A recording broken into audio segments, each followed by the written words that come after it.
Hello दोस्तों, आप सबका स्वागत है आपका अपना चैनल यूट्यूब स्टडी सेंटर में।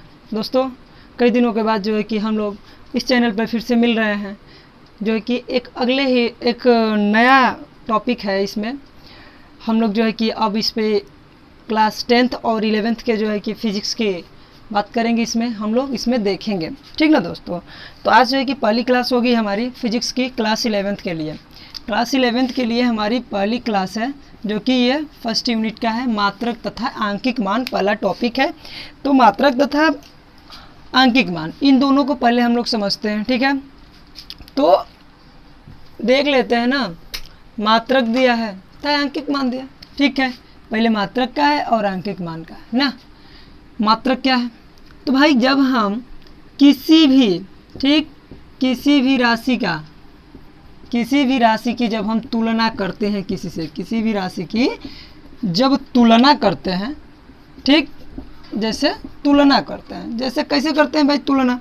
अब मान लीजिए कि हम लोग लंबाई है ना, तो लंबाई का कोई बोलता है कि मात्रक क्या होता है, तो फटाक से ना बोल देते हैं मीटर, ठीक ना, ऐसे ही बोलते हैं ना। तो लंबाई क्या होता है, मीटर होता है, ठीक। अभी बोल देते हैं कि द्रव्यमान का क्या होता है, तो बोल देते हैं फटाक से क्या, ले किलोग्राम, यही होता है ना। हाँ, तो क्या कर रहे हैं, लंबाई से हम लोग किसकी तुलना कर रहे हैं, मीटर की। द्रव्यमान किससे तुलना की है, तो किलोग्राम की। तो क्या हुआ, हमारा मीटर का है मात्रक, किलोग्राम का है मात्रक, ठीक। आते हैं आंकिक मान में। तो अब आंकिक मान क्या कहता है, तो आंकिक मान कहता है कि जितना ये मीटर है, मान लीजिए कि मात्रक होता है जितना, ये उसको बताता है कि कितने गुना है। यानी ये मात्रक मान लीजिए कि आपका मीटर है ना, अब इसमें दे देता है 100 का दिया, 100 मीटर, यानी कि कितने गुना, यानी कि 100 गुना का है मीटर, यानी कि 100 मीटर है, तो यानी कि कितनी बार है मीटर, तो 100 बार मीटर है, यानी कि इससे क्या होता है, ये 100 मीटर। तो अब इसमें 100 का मिला हमारा आंकिक मान, मीटर का हुआ मात्रक, यानी कि ये कितने गुना है किसी मात्रक में, ये उस चीज़ को दर्शाता है कौन, तो आंकिक मान दर्शाता है, ठीक है दोस्तों। तो आप लोग जो है कि मात्रक तथा आंकिक मान समझ चुके हैं। अब आते हैं अगले टॉपिक पे, ठीक ना। अगला टॉपिक है हमारा, देखते हैं अगला टॉपिक होगा हमारा। एक चीज़ इसमें छूट रही है, जैसे कि हमारा जो ये मात्रक है, ठीक ना, और एक क्या है, आंकिक मान, आंकिक मान, ठीक। तो किसी जो भौतिक राशि का आंकिक मान होता है, उसका मात्रक जो होता है ना, वो भी उत्क्रमानुपाती होता है। यानी कि मात्रक मान लेते हैं हमारा क्या है, मीटर है, और आंकिक मान का है हमारा, मान लेते हैं कि ये 100 है ना। दोनों को मिला के लिख लेते हैं 100 मीटर, ठीक है ना। अब बोल देता है कि आप जो है 1 मिलीमीटर में कितना मीटर होता है, तो 1 मिलीमीटर में कितना होता है, बोलिए, 1/1000 होता है ना मीटर, यही होगा ना। यानी कि 1/1000 मीटर, या 10 के घाते -3 मीटर। 1 मिलीमीटर में कितना मीटर, तो 10 के घाते 3 माइनस मीटर, यानी 10 घाते -3 मीटर हुआ, ठीक है।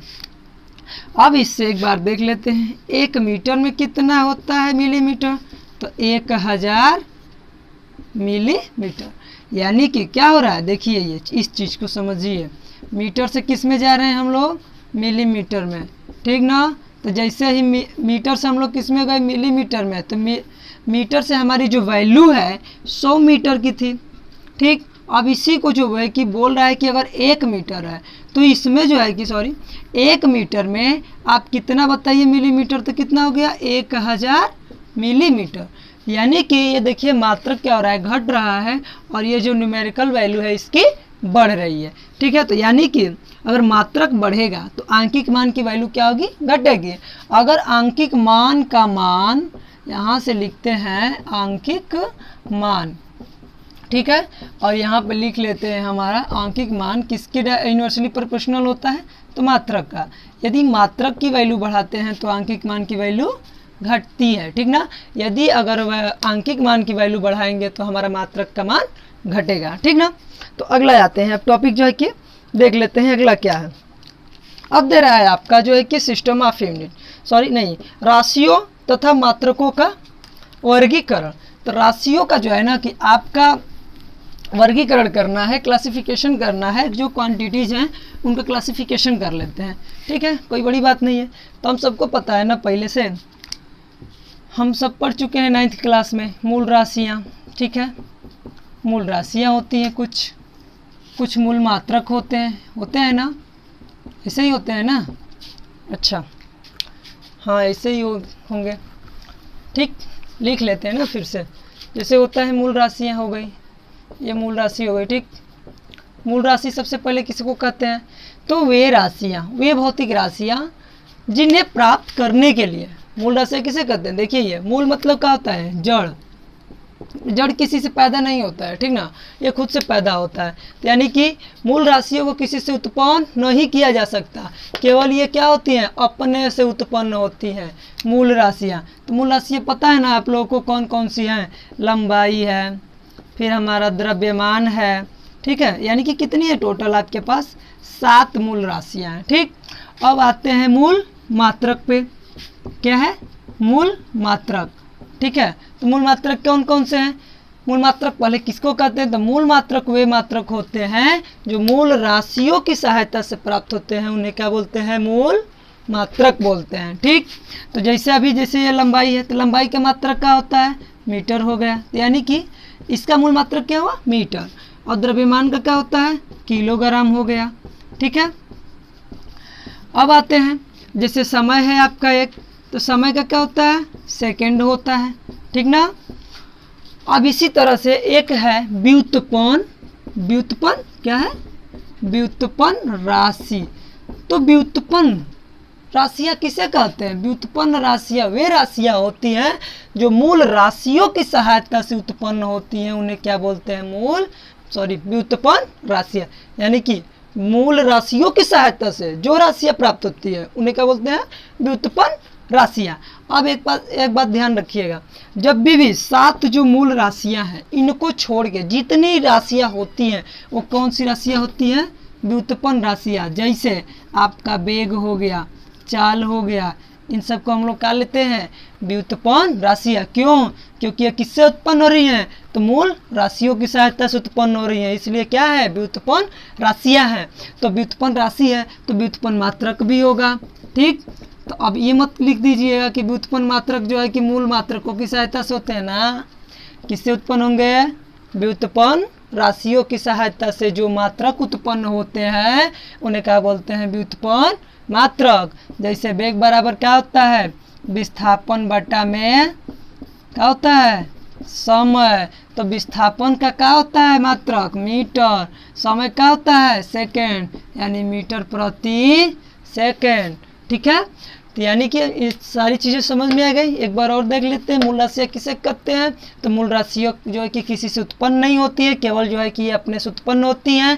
और मूल राशियाँ कितनी है, तो 7 राशियाँ हैं। मूल मात्रक किसे कहते हैं, तो जो राशियाँ मूल मात्रकों की सहायता से उत्पन्न होती हैं। तो अगला हमारा ये टॉपिक है कि सिस्टम ऑफ यूनिट। इसी में जो है कि अगला टॉपिक है सिस्टम ऑफ यूनिट। तो सिस्टम ऑफ यूनिट क्या है, तो सिस्टम ऑफ यूनिट देखिए देखते हैं 3 प्रकार के हैं। एक हमारा CGS है और एक हमारा क्या है, MKS है, ठीक है। और एक हमारा FPS है, 3 ठो है, ठीक है। एक क्या है, FPS, ठीक। अब CGS क्या है और FPS क्या है, इन तीनों चीज़ों को समझ लेते हैं। सिस्टम ऑफ यूनिट्स यानी मात्रकों की पद्धतियाँ, मात्रकों की कितनी पद्धतियाँ हैं, एक मात्रक को हम लोग कितने प्रकार से जो है कि प्रदर्शित कर सकते हैं, दिखा सकते हैं। तो जो है कि 3 प्रकार से, एक CGS है, एक MKS है और एक FPS है। तो CGS में पहला क्या आता है, C से क्या हो गया हमारा, सेंटीमीटर, क्या होगा, C से सेंटीमीटर हो गया हमारा, ठीक है। G से क्या हुआ, ग्राम हो गया, ठीक है। S से क्या हुआ, सेकंड हुआ, ठीक। यानी कि सेंटीमीटर ग्राम सेकंड, CGS को बोलते हैं। M से क्या हुआ हमारा, देख लेते हैं, मीटर हुआ, ठीक। K से क्या हुआ हमारा, किलोग्राम हुआ, ठीक है, किलोग्राम हो गया। एस से क्या हुआ हमारा सेकंड हो गया, ठीक ना। अब एफ से क्या होता है, एफ से हो गया हमारा फीट हो गया, पाउंड हो गया, ठीक। अब इसी तरह से क्या होगा, एस से सेकंड हो जाएगा, यानी कि सी से क्या हुआ सेंटीमीटर, जी से क्या हुआ ग्राम हुआ, एस से क्या हुआ सेकंड हुआ। तो यानी कि सीजीएस में जो राशियाँ मापी जाती हैं वो किस में मापी जाती है, सेंटीमीटर। उसकी का मात्रक होगा ग्राम होगा, किसका, तो जो किलोग्राम किसका मात्रक